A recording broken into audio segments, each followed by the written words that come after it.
The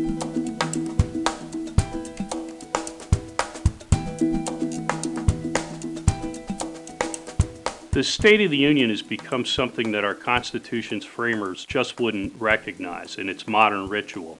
You know, it started as a modest informational speech for Congress, and it's turned into this populist pep rally that's constantly interrupted by applause. Those days are over.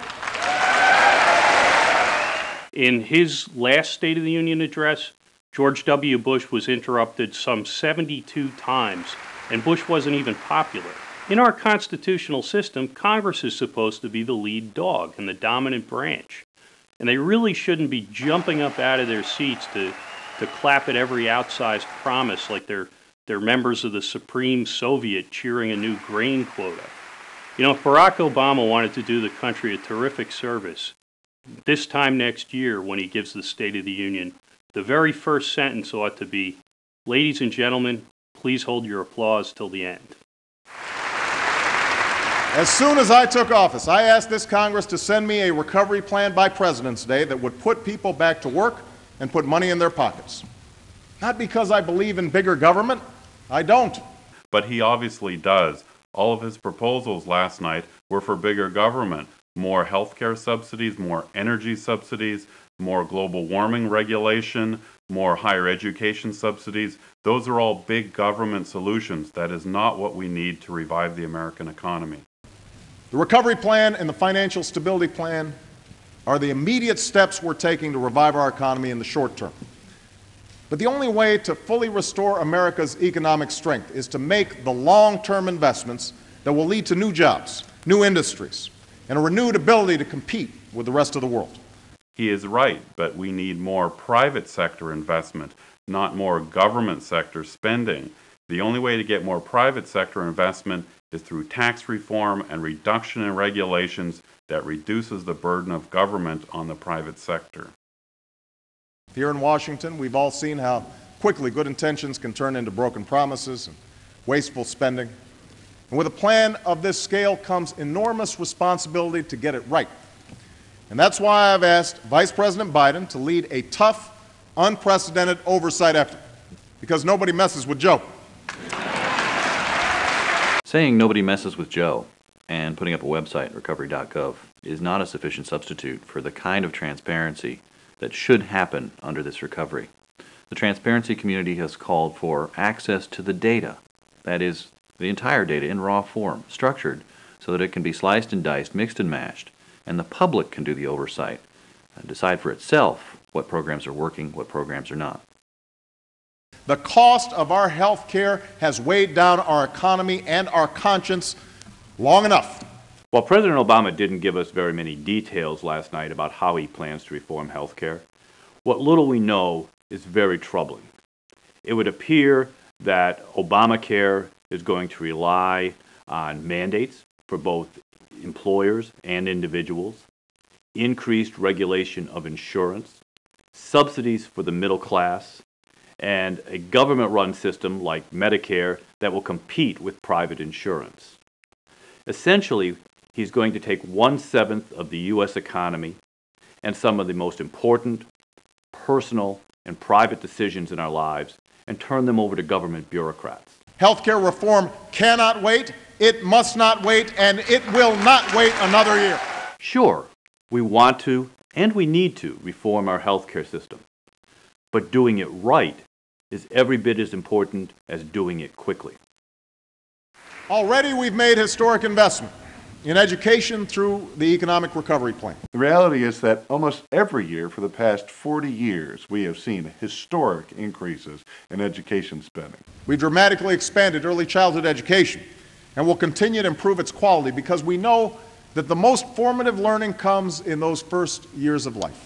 Well, it sounds great to say that we're going to spend more on education. The reality is that the more government spends on education, the worse education gets. When government spends money on pre-K education or elementary and secondary education, typically what that does is it empowers the entrenched special interest in education, the adults, so the teacher unions, the administrator associations, but it does nothing to give the parents or the kids any more power within the system. We've made college affordable for nearly 7 million more students. In higher education, when the government spends more money, it's typically for student aid. And what that's done is encouraged people to consume more education that they often don't need or that they can't handle, and even worse, has enabled colleges to raise their prices with impunity. That's why we've seen the huge tuition inflation that we've suffered from over the last several decades. To overcome extremism, we must also be vigilant in upholding the values our troops defend. President Obama's rhetoric on terrorism has been very good, and it continued in the speech. Foremost, he avoided the war on terror metaphor. That metaphor has been very damaging because by putting the country on a war footing, it has moved us to overreact in various ways. Talking about defeating extremism is quite different, and it's actually a road to success against terrorism. Because terrorists are energized when you talk about war. It legitimizes them as opponents of the United States. They get more support. They have more potential recruits when there's a war on terror. And that is why I have ordered the closing of the detention center at Guantanamo Bay and will seek swift and certain justice for captured terrorists. Because living our values doesn't make us weaker, it makes us safer, and it makes us stronger. And that is why I can stand here tonight and say without exception or equivocation that the United States of America does not torture. We can make that commitment here tonight. Well, this is a clear step in the right direction. This makes us the unequivocal good guys in this struggle against extremist elements and confirms that we're going to live up to our obligations on the Geneva Convention, the Convention Against Torture, and statutory bans against mistreating detainees. And with our friends and allies, we will forge a new and comprehensive strategy for Afghanistan and Pakistan to defeat al-Qaeda and combat extremism. Hopefully, this new and comprehensive strategy in Pakistan and Afghanistan will not include broad targeting of the opium poppy trade. The areas that grow opium poppies are the same areas that are sympathetic to the Taliban and indeed are the homeland of the Taliban. And destroying the livelihood of these local farmers drives them into the arms of our enemies and undermines the civil institutions that we need to fight this insurgency. In the next few days, I will submit a budget to Congress. So often, we've come to view these documents as simply numbers on a page or a laundry list of programs. I see this document differently. I see it as a vision for America, as a blueprint for our future. Think about that word for a minute, a blueprint for our future. What is a blueprint? A blueprint is a plan you use to construct a building or to renovate a building.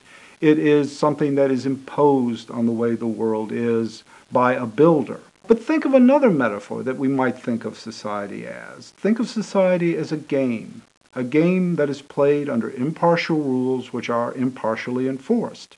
That's a good metaphor, I think, for a society under the rule of law. The government doesn't intervene to decide who wins the game or how people play the game. People make those choices, and the rules are enforced by the government. It's just one word in a speech, but I think it shows a lot about President Obama, his vision of government, and what we can expect over the next 4 years from his administration.